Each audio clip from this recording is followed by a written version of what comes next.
Hi friends, இந்த வீடியோவில் பால் கடப்பு எப்படி செய்யலாம் அப்படிங்கிறத பார்க்கலாம்.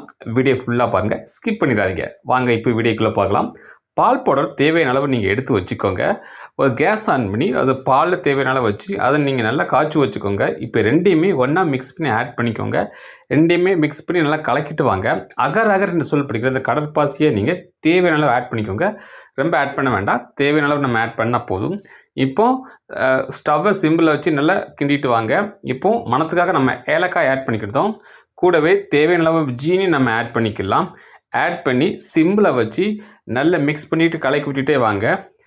இப்படி ஒரு அதுக்குன்னு பார்த்தீங்கன்னா ஒரு பக்குவம் வந்துடும். அந்த பக்குவம் பார்த்திங்கன்னா கொஞ்சம் கட்டியாக இருக்கும். அந்த பக்குவத்தை இப்போ நம்ம ரெடி ஆகிட்டு ஒரு டிஃபன் பாக்ஸில் நெய்யை ஆட் பண்ணி நம்ம அந்த மிக்சிங்கை அதில் ஊற்றி வச்சிடலாம். ஊற்றி வச்சுட்டு நம்ம என்னென்னா கொஞ்சம் நேரம் கழித்து இந்த ஹீட் போட்டுகிட்டே வச்சு நம்ம அதை ஃப்ரீசரில் வைக்கணும். இப்போ ஃப்ரீசரில் வைக்க போகிறோம். அதுக்காக நம்ம அதை ஆற விட்டு ஃப்ரீசரில் வைக்கணும். இப்போ நம்ம ஃப்ரீசர்லேருந்து அந்த இதை எடுத்தாச்சு. இப்போ பாருங்கன்னா நம்ம கட் பண்ணி டேஸ்ட் பார்க்க போகிறோம். இப்போ கட் பண்ணி எடுத்தாச்சு, டேஸ்ட் பார்க்க போகிறோம். பாருங்க, ஜெல்லி மாதிரி ரொம்ப அழகாக இருக்குங்க. டேஸ்ட்டு பார்த்தீங்கன்னா சூப்பர், வேறு லெவல். உங்களுக்கு பால் கடம்பு பிடிக்குமா? கமெண்ட் பண்ணுங்கள். மறக்காமல் சேனலை சப்ஸ்கிரைப் பண்ணிக்கோங்க.